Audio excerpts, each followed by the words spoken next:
चला इंग्लिश शिकूया. आजचा व्हिडिओ थोडा स्पेशल आहे. Firstly I welcome to our channel English for career. चॅनलचं नाव आहे इंग्लिश फॉर करिअर. पण हा व्हिडिओ आहे त्या लोकांसाठी ज्यांना कॉन्स्टंटली मीटिंग अटेंड करावे लागतात आणि आज आपण पाहणार आहोत की मीटिंगमध्ये इंग्रजीमध्ये कसं बोलायचं.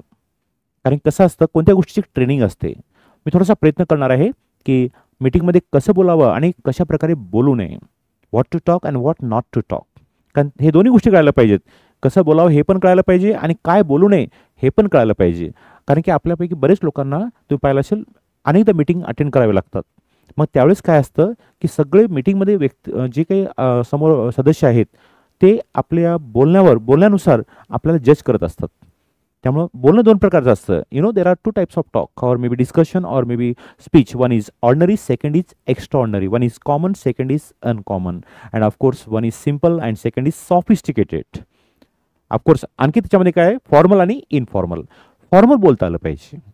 काय असतं, त्या बोलण्यानं काही फारसं समोरच्याला फरक पडेल की नाही हा तेवढा महत्त्वाचा मुद्दा नाही, पण समोरचे लोक आपलं जज करतात की हा व्यक्ती कसा आहे. बातों में बात होनी चाहिए ताकि बात बन जाए. And that's why our talk should be very perfect. तर आजच्या व्हिडिओमध्ये आपण पाहणार आहोत की मीटिंगमध्ये कसे बोलावे आणि कसे न बोलावे.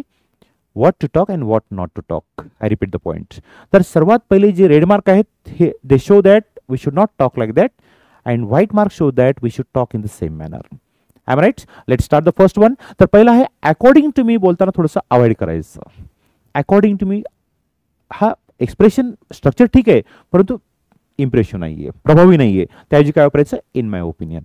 मीटिंगमध्ये बोलताना अकॉर्डिंग टू मी असं वाटतं की आपण सुद्धा हे करत आहोत, तर त्याऐवजी माझ्या मता in my opinion.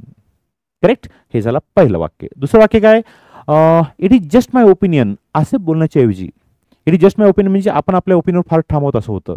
In my assessment. तेच वाक्य थोडंसं polish. It is just my opinion त्याऐवजी in my assessment. I am right. I hope you understand. Next one, I will try. I will try दर्शवतं की तुम्ही तुमचे कर्तव्य टाकून देतात किंवा कन्फर्म नाही आहे, सस्पेन्स क्रिएट केलात. आय विल ट्रायच्या ऐवजी तुम्ही वापरायचं I will try my best, I will do my best. Condition तीच असते पण एक्सप्रेशन किंवा ते वाक्य वेगळं असतं. त्यामुळं आय विल ट्रायच्या ऐवजी I will try my best, I will do my best. बात में बात होनी चाहिए. आणखी काय पहा, विल यू रिपीट. एखादा व्यक्ती समजा मीटिंगमध्ये एखादा स्पीकर आहे, एखादा वक्ता बोलत आहे आणि त्याला तुम्ही म्हणता will you repeat, it doesn't look good. थोडंसं उद्धटपणा वाटतो तो. त्याऐवजी वुड यू रिपीट प्लीज. किंवा आणखी एक एक्सप्रेशन आहे काइंडली रिपीट प्लीज. तेच वाक्य थोडंसं yes, cherry on the cake. I am right. Next one, can you explain please. आता कॅन यू एक्सप्लेन म्हणजे काय, हे छोट्या मुलासारखं बोलल्यासारखं झालं. बोलणारा वक्ता बोलत आहे आणि त्याला आपण म्हणतो can you explain please. Absolutely wrong. Structure ठीक आहे पण मॅनर वाईज रॉंग आहे. त्याऐवजी कुड you repeat please, would you repeat please. किंवा आणखी एक त्याप्रकारे वुड यू इलॅबोरेट. हे तर फारच चांगलं. Would you elaborate. आणि तेही बोलताना अतिशय पोलाईट, अतिशय नम्र. काय असतं, आपल्या बोलण्यानुसार लोक आपलं जज करतात की हा व्यक्ती कसा आहे. बोलणं एकदम चांगल्या प्रकारचं आणि चांगलं बोलायला पैसे लागत नाहीत. I with me. येस. पुढचं पॉईंट घ्या, प्लीज लिसन टू मी. आता please listen to me common झालं. Please listen to me no. त्याऐवजी may I take your kind attention, may I beg your kind attention. तेच वाक्य थोडंसं polish वेवनं. I am right. Next one, आता एखाद्या वक्त्यानं किंवा स्पीकरनं तुम्हाला म्हटलं हे होईल का, असं घडेल का, आणि तुम्ही म्हणता इट वोंट वर्क, तर that is not a good manner. It won't वर्कच्या ऐवजी तुम्ही म्हणा I am afraid whether it works or not. मला भीती वाटते की खरंच हे काम करेल की नाही. तेच वाक्य थोडंसं आपण वेगळ्या अँगलनं, जेणेकरून बोलणाऱ्याचा इगो किंवा बॉसचा इगो हर्ट होऊ नये आणि ते पळवण्यासारखं नसतं. I am right.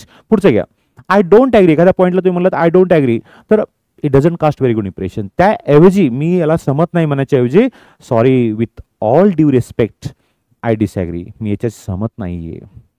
I don't agree, मी सहमत नाही म्हणण्याच्या ऐवजी sorry with all due respect, अगदी आदरानं सांगतो थोडंसं मी असहमत आहे.